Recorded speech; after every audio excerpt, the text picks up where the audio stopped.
and welcome to the podcast. This is a special episode. We have a great guest joining us, Sabrina Rogers Anderson, author of A Fantastic Sex Life and How to Get It. But before we get started, I want to tell you about Roan Jewelry. And today's episode is brought to us courtesy of RoanJewelry.com.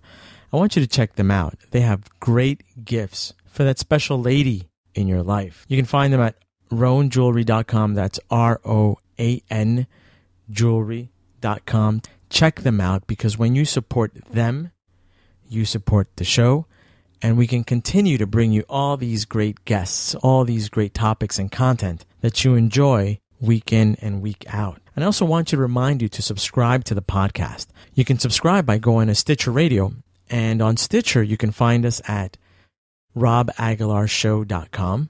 If you are on iTunes, you can find us at therobaguilarshow.com.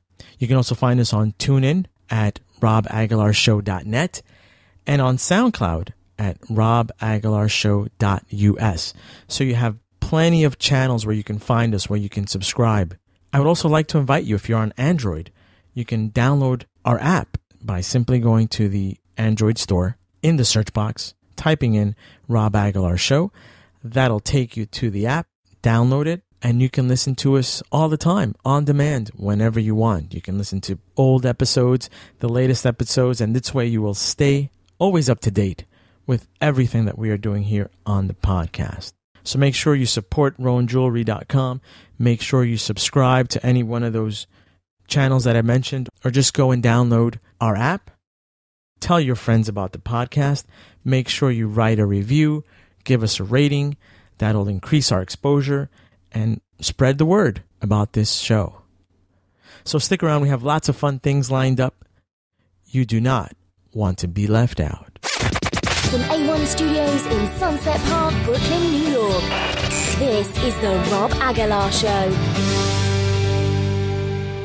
Joining us today on episode 18 of the podcast, all the way from Sydney, Australia, Miss Sabrina Rogers Anderson, author of A Fantastic Sex Life and How to Get It. Sabrina, welcome to the podcast. Hi, thanks for having me. It's nice and early where you are right now. It's 9 o'clock in the morning. 9 o'clock in the morning, bright and early. It's 7 p.m. here on the east coast of the U.S. I'm in the future. It's actually Thursday here, so... Isn't that crazy? Yeah. That is awesome. So how are things looking in the future? Yeah, pretty good. It's nice and sunny over here. I guess it doesn't mean much for you guys, so... I want to dive into this great book. And what I really like about this book is the no-holds-barred approach, straightforward, none of that old-school fluff that we're used to, love yourself and all that kind of nonsense. This is pretty straightforward on how to achieve a great sex life. Yeah, well, that was my goal really with this. I wanted to, we kind of wanted to bring, this is part of a series, of course, which is called And How to Get It. And basically we wanted to bring the self-help genre into the new era, update it a little more. And yeah, I just really wanted to, forget the old style of sex books. I don't know if you've read any of them in the past, but anyway, they tend to be a little, not stuffy, but not as conversational and as relaxed as I wanted my tone to be. And I just wanted to address, people in a real way, because honestly, it is an embarrassing topic for a lot of people, and people worry about it so much and stress about it and stress that they're doing things wrong. And, it's supposed to be fun, really. So all I wanted was to just help people relax and take it easy and enjoy themselves. With regards to the old school way of thinking, I grew up with, you might know who she is, Dr. Ruth. Yes. I was, I want to say, a teenager when she was on the radio here in the States. And she kind of, I guess for that time, had a very progressive approach because she was funny. But at times it also became very, it sounded like you were at a medical seminar. Yeah. I mean, don't get me wrong. She was a pioneer. She's wonderful at what she did and all that. But yeah, that's the thing. I think, most I worked for FHM magazine here for a couple of years. I had a column called Ask Sabrina. So young guys would write in and ask me questions about sex and dating and stuff like that. And I think, especially young men, young women as well, I don't know, do they really want to get their sex advice from an older lady? I mean, not to knock her in any way, but yeah, I think maybe that's a bit of a different approach that I brought as well, is to kind of be younger, fresher approach maybe. Why do you think it is that it becomes embarrassing, or why has it always been embarrassing to talk about sex to the point where couples have a difficulty expressing what they like, what they expect? That's a really good point. It's funny. You'd think that when you're in a relationship with someone, you'd be comfortable enough to tell them what's on your mind and how you feel and what you like and what they're doing wrong. But people are, even the most open people can be quite embarrassed and uptight about sex. And I think it's because, I don't know, there's just so much stigma around it, whether it's from back in the day, we used to think it wasn't Christian or holy or whatever, right. And now maybe it's a holdover from those days. I don't know. But I think we still get really uptight about it. And I think that's what I'm trying to break down a little bit, to open up those lines of communication, whether it's with your long-term partner, or even if you're single, that can be really hard for a single person to be able to express what they want or to have satisfying sex, because it can be really embarrassing to tell a casual partner or someone you don't know that well, or a new partner, what you want. But it's all about gaining the confidence to do that and knowing what you like and overcoming that shyness and those barriers. And I think it's entirely possible at any age and no matter what your relationship status is. Would you say that, let's say as a single person or as a single man, would you say that we should work possibly as bettering ourselves with confidence, and then that would give us the ability to be more comfortable? Absolutely. The thing is, I think as single men, you and I want to touch, and we'll go into married couples, and we'll go into relationships that have been together for a long time. But I guess we'll start a little bit off with being single and the pressure. And I think a lot of single men feel this pressure, the pressure to meet the woman's expectations. And here you are as a single man, you think you know what she wants. And our objective is always to want to please the woman. You want to please her as much as you can, because it makes us feel good when we know that we are satisfying the woman. But since we're all different, maybe what one partner likes may not necessarily be what the next girl that you might meet at a club or at a bar and you end up going home with her, she might not like what the last girl liked. So it's always that pressure to want to perform well. That I think drives men crazy. So maybe do you suggest working on yourself first, so that no matter what, you can adjust to whatever your absolutely might want. You nailed it, pardon the pun, but you really did. That's exactly right. And I think I worked with young single men for, like I said, when I was doing that advice column, and and I worked at askmen.com before as well. And so I have a lot of experience with giving advice to single men, and that is the key thing. You'd be surprised, most people think that guys would write into me and ask all these raunchy sex questions. No way. Guys wanted to know how to please women. They want to know how to get inside their heads and what to do. You said it exactly right. And I think that's the thing. You're correct in saying that it's not the same for everyone. So if you do work on your confidence and do just try to feel good about yourself, then that'll shine through and make you better in bed, I think, if you're just a little more relaxed about everything. Because it's normal to want to please, but you can't expect to be perfect at every single time. And like you said, everyone's different. So if you do feel more confident about yourself, I think that will definitely help you in the bedroom. That being said, there are certain techniques and skills that you can have, that you can learn, that will likely please almost everyone. So, I mean, it's not to say that, everyone likes the same things, but I think in my book I do touch upon a few ways that you can go about, giving oral sex and things like that, that will actually are very likely to please most women. So yeah, and then from there, once you have your basic technique down, you can get to know the person. And really it's all about communication, like I said. And I think having that confidence to say, how is this? Are you enjoying what I'm doing? And asking the woman that you're with for feedback. I mean, that it can be embarrassing to do that, but if you have the confidence to do that, then she'll tell you and you'll know where to go from there. So that's a very good point you made. And if you have the confidence, I guess, even before you ask, there are women that are very vocal. She might say, not exactly like that, but maybe like this.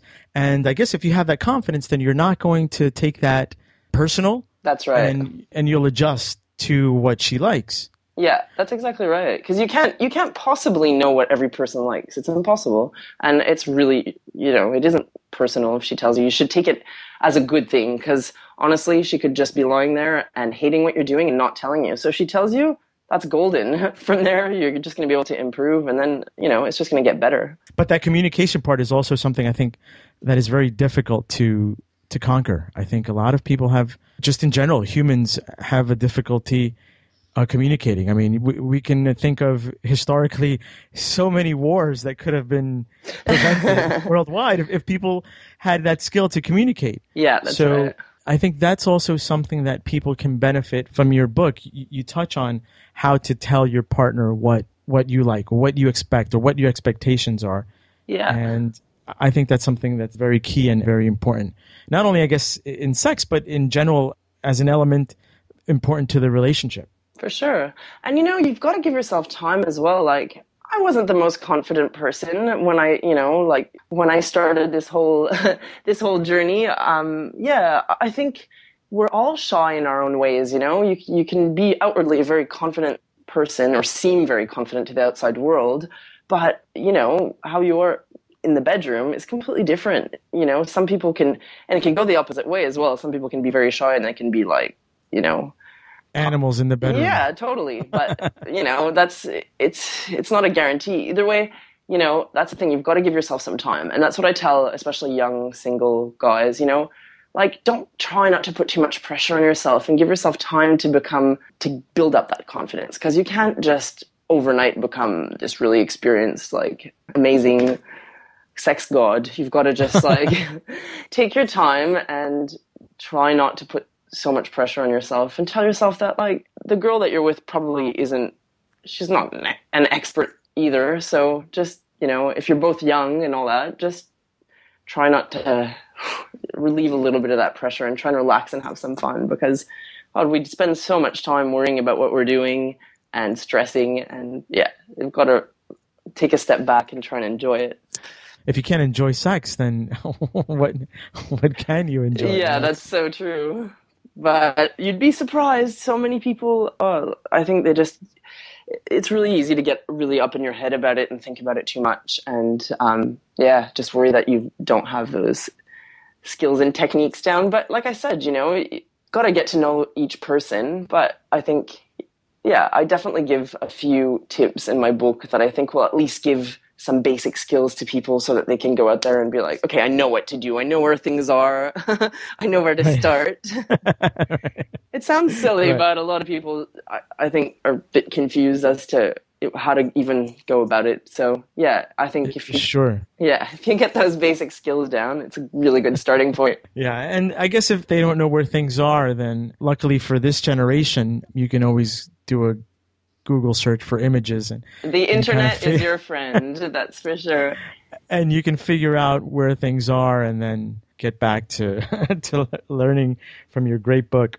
So now, continuing with the whole communication aspect of things, communicating fantasies to your partner, that is also something that I think is difficult, because one might be afraid that we might be judged, or that our partner might think, wow, this is way too crazy. How did you come up with this strange fantasy? Is there such a thing as a fantasy that could be way too strange? Or how would you advise someone to handle such a situation? Well, I think you have to start off slowly. Definitely on the first date, keep those wildest fantasies of yours in the vault. Keep it till later. I think you can start off, in my book I explain the difference. I see 3 levels. There's your sexual needs, your desires, and your fantasies. So your needs are what you need to be met to enjoy yourself and feel secure. So, I mean, you should feel that your sexual needs are met at every sexual encounter. So, even if it's a casual one-night stand, whatever, you have the right to feel like your sexual needs are met, which means that you feel secure and enjoy yourself. And if you're not feeling like good about having sex with someone, then you should not have sex with them again. Simple as that. Your desires, I think, from the way I see it, is something that it's like a fantasy, but something that you would really like to have fulfilled. And fantasies are the higher level, which maybe you don't necessarily want to go through with. Sometimes fantasies can stay in the realm of fantasy. They can stay in your head. Perhaps you dream like you'd love to have a threesome, for example. That's your fantasy, but that going through with that fantasy would actually ruin your relationship. So perhaps you can just vocalize about it. For example, when you're having sex with your partner, you can just pretend there's someone else there and talk about it, or you could watch a movie together, like an adult movie together, and pretend that the star of the movie is there with you. You could play with it as a fantasy without actually going through with it, because sometimes I think there are certain things that, while you would love to actually experience them, perhaps it's, depending on the nature of your relationship, perhaps it's best to leave them as a fantasy. So that being said, when you do actually want to communicate your desires and your fantasies to your partner,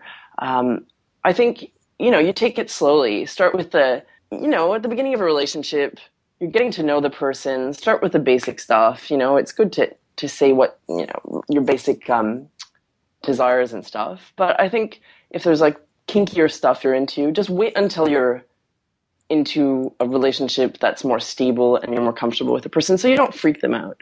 And then when you do want to tell them about your fantasies, pick your moment. Don't tell them when they're running off out the door to go to work or something. Just sit down with them at a relaxed time and just be playful about it and try and tell them in a lighthearted way and see how they react. You could get a really bad reaction, or you could be surprised and it could be really good. And then maybe you'll be able to try something new together. That whole expressing your fantasies has always been a tricky thing for a lot of people. And I've heard horror stories, and you touched on, for example, a threesome. Yeah. Where a guy might tell his girlfriend or his wife, I'm thinking about a threesome, or even fantasizing about a threesome, even if we don't necessarily go through with it. But a lot of the times, some women, and maybe that comes back to the confidence aspect of things that we spoke about a few minutes ago, where the woman might feel intimidated that perhaps maybe she is not fulfilling her boyfriend or her husband's needs, where he feels he needs to bring someone else into the picture. That might not necessarily be the case. It just, like you said, it might just be strictly a fantasy because we saw it in a movie, or it's just been a fantasy period and nothing more. So some women, I think, might not take that too well. And I think that's where sometimes men kind of close up and don't speak up about their fantasies. Yeah, you're absolutely right. First of all, I think women need to understand that the threesome fantasy is a fantasy that I'd say 99% of men would have. It's a fantasy. You have to try to not feel, women have their own fantasies as well. You have to try to not feel that it's anything negative against you, and it doesn't mean you're not fulfilling him. But that being said, I guess the thing about threesomes, I would suggest to most people, look, unless your partner is really open, your wife or your girlfriend, it's probably not going to happen with them. I would try and get that out of the way with people you don't know that well. Honestly, if you really want to make it happen, it's probably best with 2 people you know casually that you don't really have any ties with, because it's a game changer in a relationship. It just is. Jealousy can rear its ugly head. Even if you decide that, you talk about it with your partner and you say, yeah, we're cool with it, it could really drive a wedge between you. Unless you're some people are really open, and that's awesome. If both of you are willing to give it a go and you don't think it will impact your relationship in the long run, and your girlfriend or your wife is open to that, more power to you. Why not? But fact is that most women will probably feel too jealous in that kind of situation. So if that really is a big fantasy of yours, I encourage men to to get that out of the way before they like settle down with a girl for the long term, unless she's a very open-minded girl. Which is, Right. I mean, there are people, some people who are really into all sorts of things. So you could be lucky enough to find someone who will be willing to do that. But I mean, and then if you do, I highly suggest just talking it through. If you are going to go through with something like that, talk it through all the details of it before and the boundaries and how you feel about everything so that it doesn't ruin your relationship after the fact. Because, I mean, that's the thing. It is very touchy. People's emotions get involved and you'd love to. That's why I say with the fantasy thing, unless it's something that's really, really important to you, if your partner's not up for it, I wouldn't suggest pushing it too hard because if you care enough about them, it could just ruin your relationship. So maybe let it go. But if it's something that's really, really important to you and you'd prefer to find someone who is into that, then maybe it's time to move on.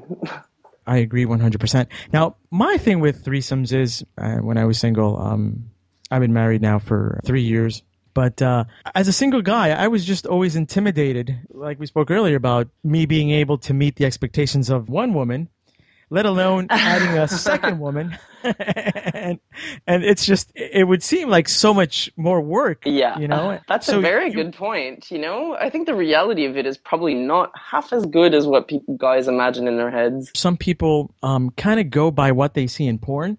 Yeah. And I think that a lot of what you see in porn is not necessarily what will happen in a real live threesome. No. I would think.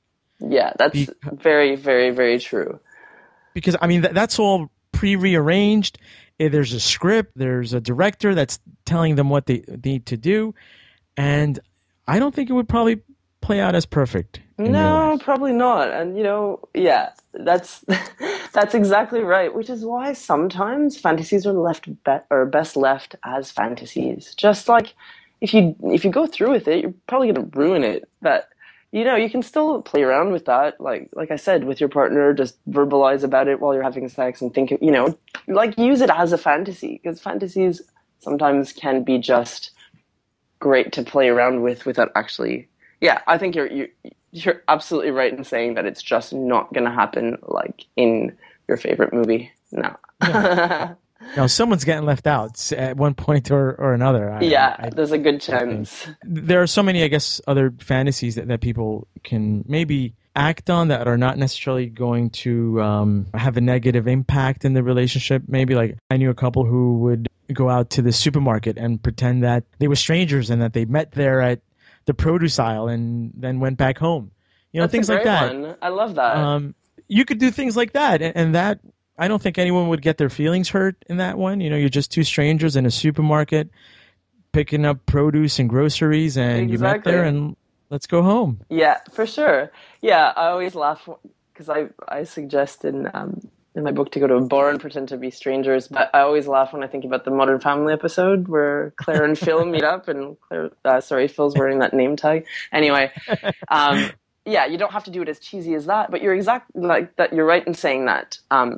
There are many things you can do, like, they can be simple things like that, or things like, maybe a little bit of like light bondage. You can tie each other up with little scarves or little fun stuff. It can be fun and kinky without being extreme, and it can just add a little bit of spice without things like taking it out of the bedroom. I think sometimes we get a little bored.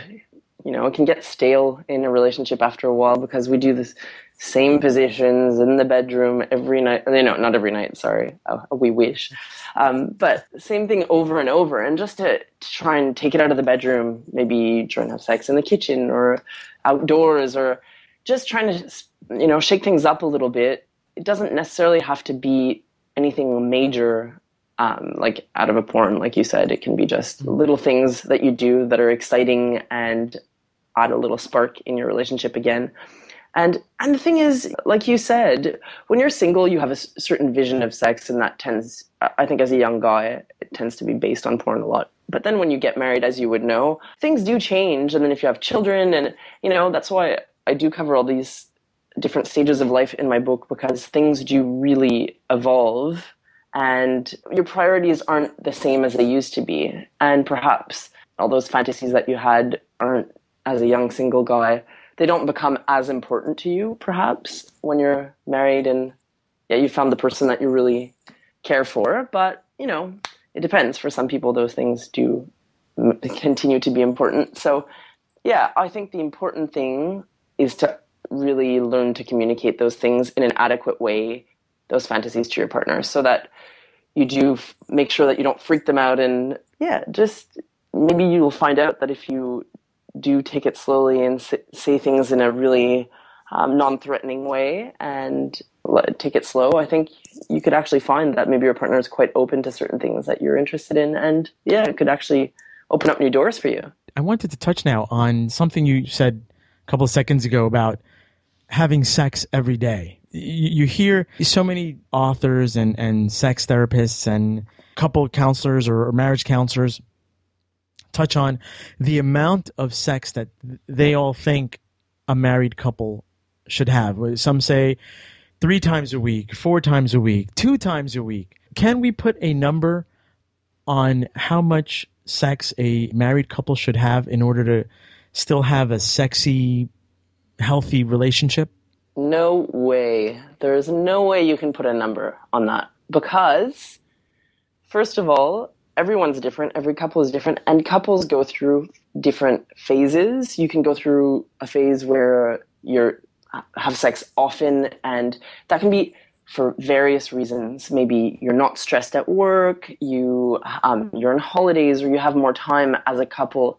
It can be a whole variety of reasons. But then you can go through a bit of a dry period, but that doesn't mean anything. When you're with someone for the long haul, you have to accept that those periods are going to happen, and that that's completely okay. And you've got to take the pressure off your shoulders to think, oh my God, we haven't had sex in 2 weeks. Oh, that's like, our relationship's going down the drain. I mean, someone's completely dissatisfied with the amount of sex that they're having in the relationship. Like, one person's not happy and one, say, wants to be having sex a lot more than the other, then that can be a problem, and, perhaps a discussion needs to be had. But, if both people are just, you're busy, you're tired, you're stressed with work, it's okay. Like, relax about it. I think this pressure to have, I should be having sex 3 times a week. No way. Like, I mean, just to give you a personal anecdote here, I had a baby 9 months ago, and I have sex way less than I used to. Congratulations. Thank you.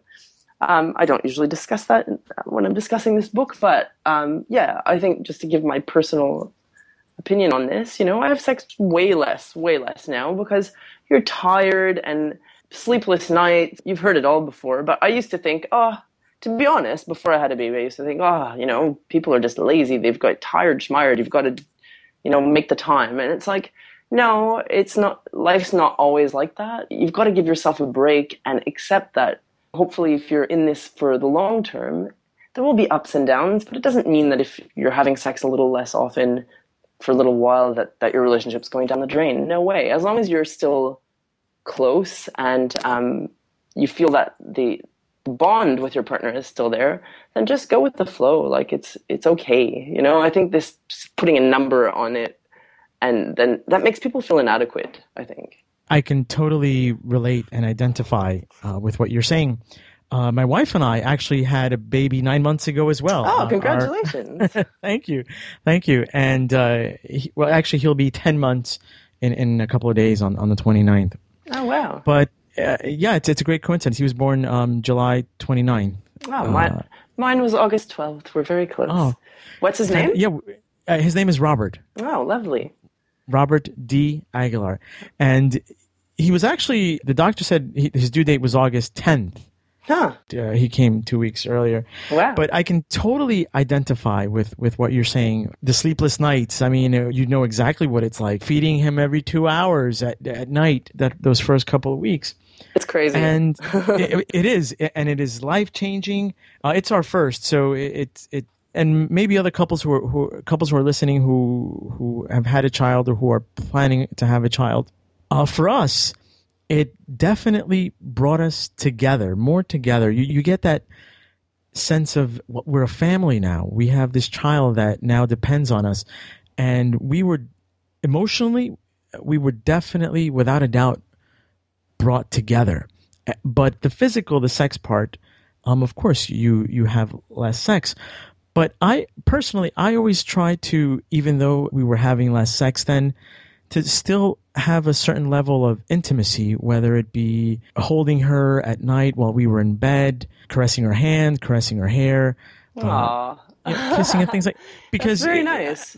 You're so right. That's great. Thank you. Because I think if you don't have the time to have sex, at least you still have that intimacy that is not necessarily conventional, typical sex that we think of, penetration and all that stuff. But it's still intimacy, hugging someone, kissing someone. So that's, I think, the approach I try to take in order to compensate for us not being able to have sex because, we're too busy with the baby. That's a great approach. I mean, I completely relate to what you're saying. And it's funny because, like I said, this is actually the first time in an interview that I've brought up. I usually stay very detached from it and don't bring up my personal experience. But it's changed me completely to, I used to be, again, personal anecdote here, I used to think of myself as a bit of a sex kitten and, the lingerie and do all this stuff. And I thought, I'm always going to be that way. I'll always make the effort for my husband. Now it's like, man, sometimes I look at myself in the mirror. It's been 3 hours I've been up. I haven't even looked at myself in the mirror yet. I'm wearing crappy old PJs, things I told myself I would never do. I'm always going to look good for my husband.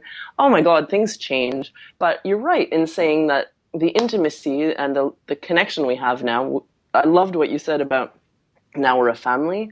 Well, and that bond is there. It's true. Things change completely, but that's okay. And you've got to exactly what you said about doing those little things that create that intimacy. The first year of having a child is so intense. My baby doesn't sleep at all at night at the moment. And it's I'm up all the time. But you've got to give yourself a break and know that that's not going to last forever. And you will become you will find yourself again, and you'll find yourself as a couple in the future. And you will have sex again more often. But it's you've got to take a little bit of that pressure off. If you're going to start stressing yourself out that you need to be having sex 3 times a week when you have a new baby, man, forget it. It's impossible. And you're just going to end up, like I said before, that feeling of inadequacy. And that's what I don't like about saying absolute numbers and things like that. As long as both of you are feeling okay with where you are in your relationship, that's all that matters. And the intimacy is still there and you're happy, well, there you go. You've got everything you need. And in the long run, well, hopefully you'll be able to, once the kids are a bit older and you're starting to get more sleep again, then the sex will come back. And you've got to trust that, let things happen in their own time.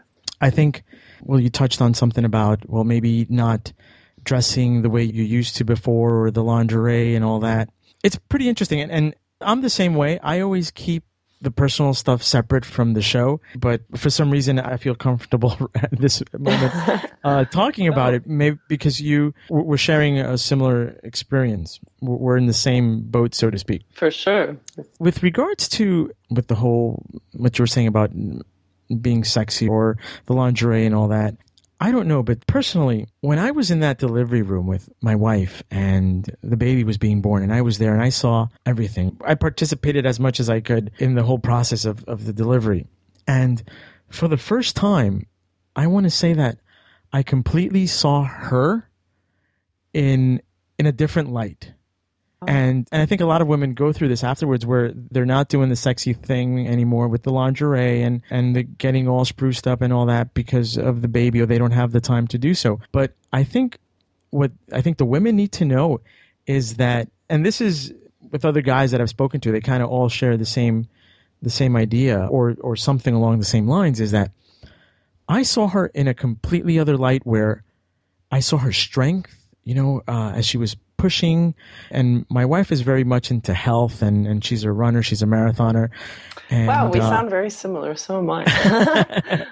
And she said, I am going to commit to not taking any of the painkillers, any of the drugs, or she didn't want to be induced.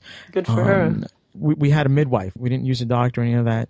Originally, we wanted to have a home birth, but I wasn't comfortable with the whole thing. So we ended up having it at a hospital with a midwife. But I saw her push and her strength and her resilience, and that she had her eye on the prize, that she was going to deliver this baby. And that to me was so sexy. I can't explain it. But you're other giving guys, me goosebumps. That's such a nice thing to say. That's like amazing. That's like what every woman would love their husband to say. and other guys, other buddies of mine that kind of the same age and we all went through the same thing, feel the same way. I always ask them, well, did you tell your wife that? Oh, no. I said, well, dummy, Yeah. you need to tell her. Yeah. And that probably goes way back to how men are kind of brought up differently, where we don't talk as much as women do. And we hold a lot of things in. And then the days after the baby was home and I would see my wife come out of the shower, I found her just as sexy as before. It didn't change anything. And I think men need to convey that to their women, that, okay, well, maybe you don't have the time to get all dressed up. You don't have the time to go shopping for some new lingerie or putting that all the makeup on or whatever you did before. But what you did and giving birth to that child that's ours, and the strength that you put into that, that's sexy. And I think men don't say that enough. That's really, really nice to hear. Seriously, and I think that's so true. And if I can say from my point of view, watching your partner be an amazing dad as well, and it's the same to me. It's like a new sexy now. It's like it's on a different level. We may not have sex as often, but the bond is so much stronger. And I think what you just said is really, really such a nice thing, and I really encourage men to definitely tell their wives and their partners if they feel that way, because it's hard. Confidence takes a hit, and you might not feel sexy after having a baby, and someone in struggle with losing the weight, or it's tough. So I think that just knowing that, if you can tell her that, that'll make her feel like $1 million. So that's really nice. I totally respect the sacrifice that women go through when they give birth. They're essentially putting their life on the line, if we can say that, for this child. It's the most beautiful thing. I'm just enjoying this aspect of our relationship now. Yeah, and then once we go through this, I know that without a doubt, I'll rock her world like we used to. Yeah, for sure. So. But you've got to take a bit. You've got to give yourself a break. You've got to just enjoy where you're at in your relationship, and being a new parent is so much pressure. I mean, it's got its extreme highs and it's got its lows as well. And you've got to you can't add the pressure of how many times a week you're supposed to be having sex on top of that. Come on, you've got to just enjoy where you are and this stage of your life, and then, like you said, you'll get back to. Or maybe you won't get back to where you were before. Maybe it'll be different in another stage, and that'll be great as well. And it's interesting because it's something you can't really anticipate. You can't really imagine it. Before I was a parent, I really had no clue about how I would feel about this. Like I said, it was no, I'll always be meeting my husband at the door in lingerie and doing all this stuff. And it's maybe I will again in the future, but I'm not doing that right now.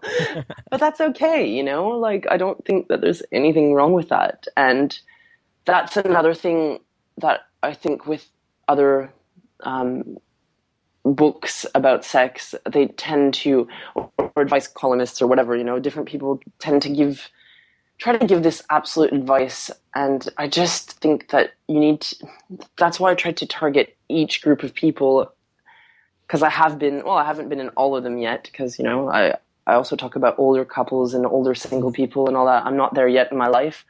But I talked to as many people as I could from each group, and really trying to get inside people's heads and see what those different issues that they face are. And that's the thing, I couldn't really understand what it would be like, what my sex life would be like, or how I would feel about it, or how I'd feel about my partner as a parent until it actually happened to me.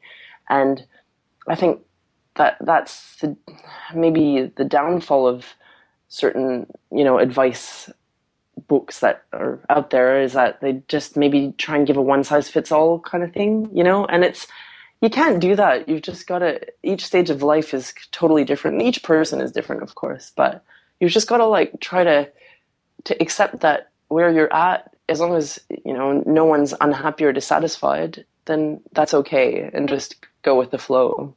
You have heard like other sex therapists or sex experts throw out numbers like, oh, you should at least be having sex 3 times a week. Yeah, I find that insane. They're like, there's no chance for me at the moment. So I'm being totally honest. Like, no, I don't think that everyone's different. People have different sex drives to begin with. Some people are like highly sexual people who want to have sex every day.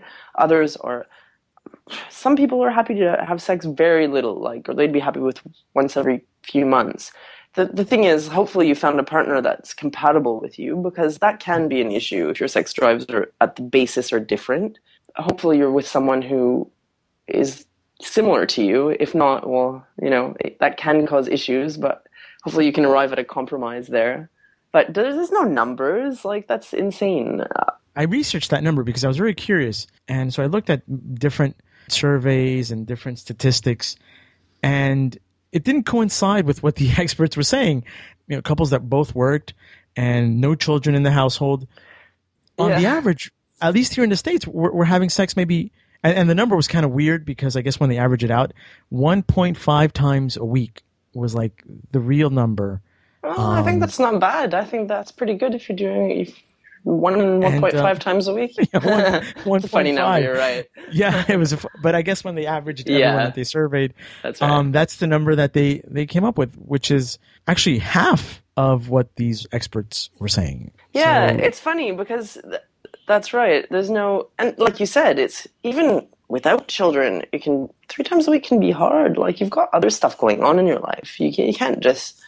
And I mean, maybe sometimes you will go through periods where it's 3 times a week, and that's great. But, it's up and down. It's not like, I really completely disagree with putting that amount of pressure on people. See, this is the kind of thing that I think sex can unfortunately be stressful business for people. Like, it really, those kinds of things, those kinds of pieces of advice and putting absolute numbers like that, just serves to stress people out and make them feel inadequate. It really doesn't help people at all. Like, I think you should be looking at helping people feel happy and satisfied, not telling them, oh, well, if you're not having sex 3 times a week, then you're really failing. Like, oh, good. Okay, make people feel like failures. Anyway, Yeah, I think that's not the way to help people relax and feel good about their sex lives, because it all ties into what you were saying before. It's about confidence and feeling good about yourself. And because how can you have a satisfying sex life if you're stressed about it and you're not feeling good about yourself? It's impossible. And that is why I find your book fascinating, because it is realistic. It is very today, what people actually are going through in daily normal lives of this modern era that we're living. It's a different approach. And that's why I think it's very unique, and it's very important that people go out and get the book and read it and really grasp everything that you are trying to show us and teach us. It's very important. I think it's almost life-changing, and people are going to have a new outlook on their sex life. One thing that thank you so much. You're welcome. Just being very, very honest.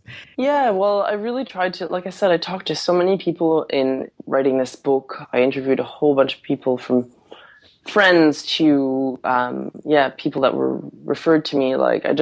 And hearing everyone's stories, I put a lot of testimonials in there, because just to show how sex is a different experience for each person, it's not cookie cutter, and that's the thing. I think hearing each person's different point of view that I spoke to was really enriching to me, because it really made me, I guess it's funny in a way.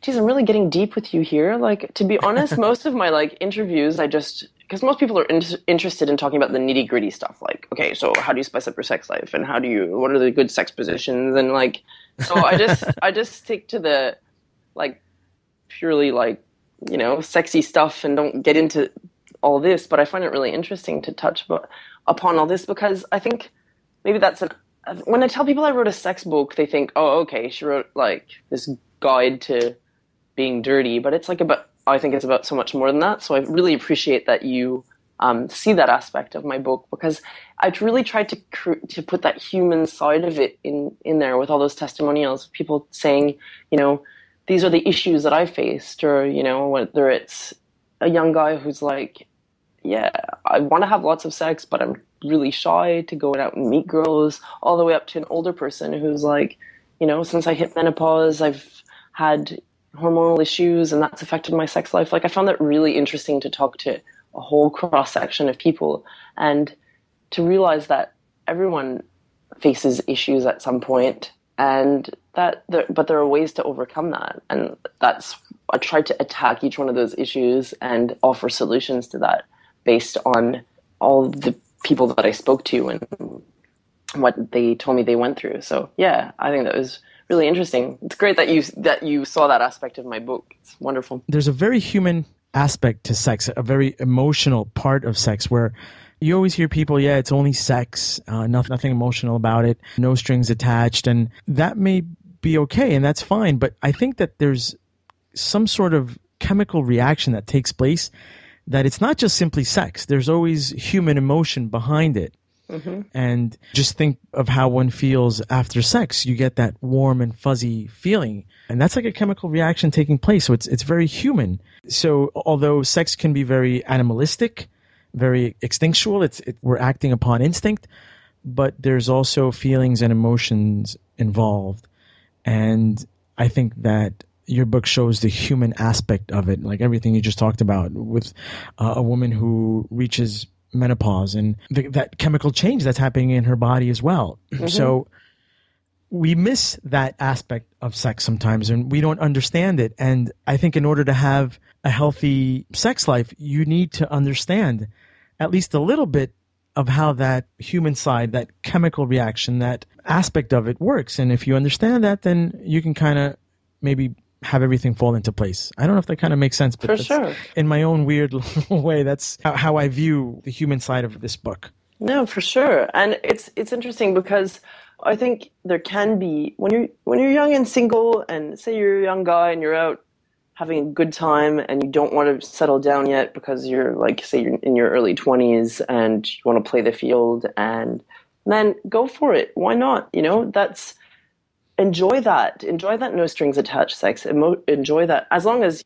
you're not hurting anyone along the way. Hopefully you're enjoying that. Go for it. I mean, I think certainly it's important. Well, I wouldn't say it's important to play the field, but you know, I think we have the advantage nowadays of not getting married and settling down when we're 21, like, you know, in our grandparents' day. So you have time to date a few people and get to know, you know, find the right person for you before you actually settle down, you know. So you don't necessarily have to do that super early now. You can take your time and date a little bit and find the right person for you. So if you're young and single, men, go for it and like do the no strings attached. And it doesn't have to be a super emotional thing. That's fine. And, you know, I do really, like I said, I've worked men's magazines for quite a while, and I think I do like to help young guys.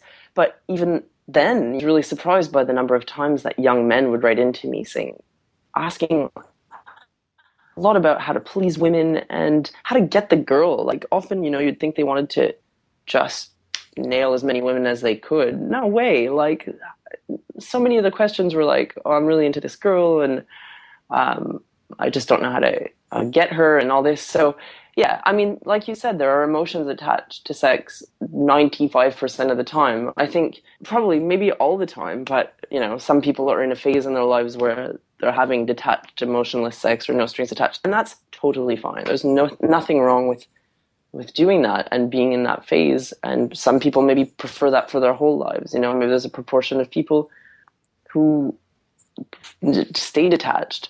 if that's how they're happy, that's fine. But then, yeah, I think as you go along in your life and you reach different stages, you settle down with someone, you get married, or perhaps you don't, you're single, you get older. There's all sorts of different emotions attached at different stages of your life to sex. And I think it's about figuring out those issues and those emotions and what's going to make you happy and lead you to have a satisfying sex life at those different stages of your life. I completely agree with you. I think guys, when they are in their 20s, they would love at least to be able to nail every woman they see walking down the street. But the trouble is that they have trouble approaching one woman, let alone trying to nail everything in sight. Yeah.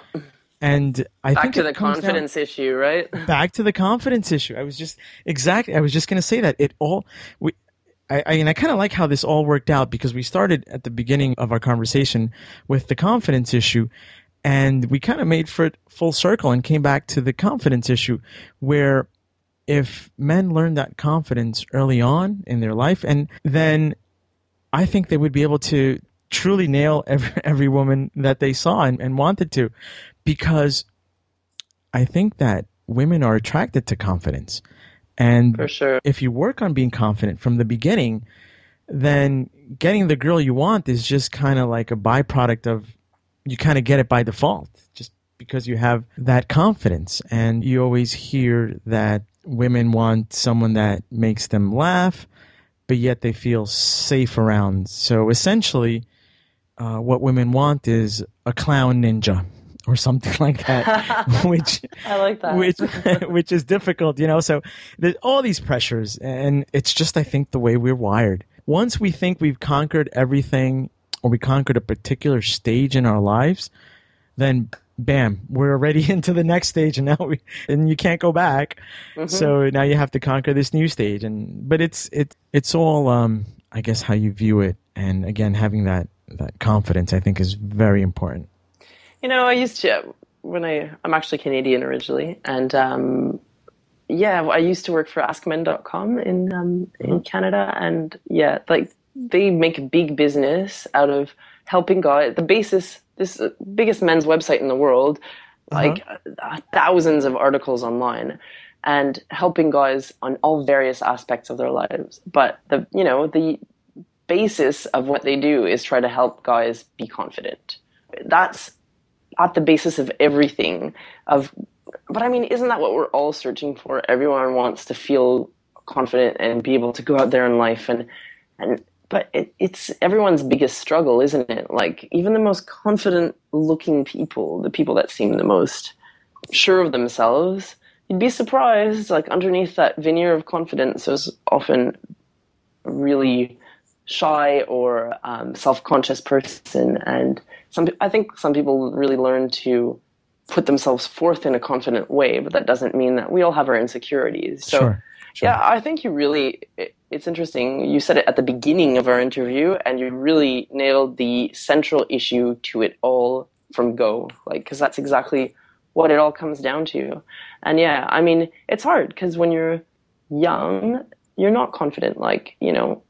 I look back when I was in my early 20s, my gosh, I was so unsure of myself, and I wouldn't go back to that time. Oh man, it was so stressful, constantly worrying about what people thought of me and what I was going to do with my life and where I was going to go. And it's not easy, you're young and you've got everything on your side, and that's the prime time, I guess, to be having great casual sex or... Oh, for sure.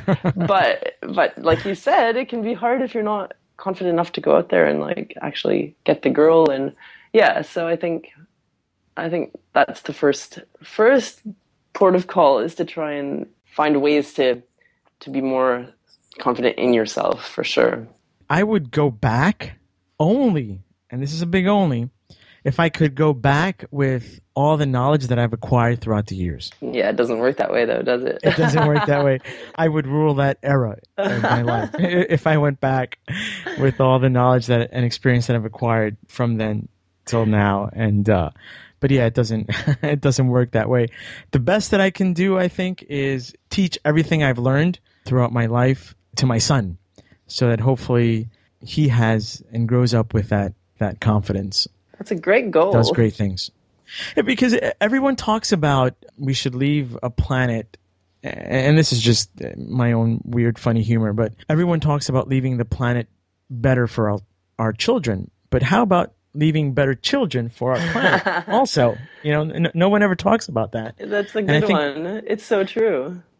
I think parents have the potential to, here's a brand new human being with all the potential in the world, and it's up to us to mold it into the right shape. And it's important. We can make this child to grow up to be a great human being, or we can totally screw it up, and this kid will have issues for the rest of their lives, and we're the ones to blame as parents. So I always try to put big emphasis on that. Let's leave great children for this planet also. Let's not forget about that. We don't want our kids to spend years in therapy trying to get themselves fixed up. Not. No, for sure. That's very true.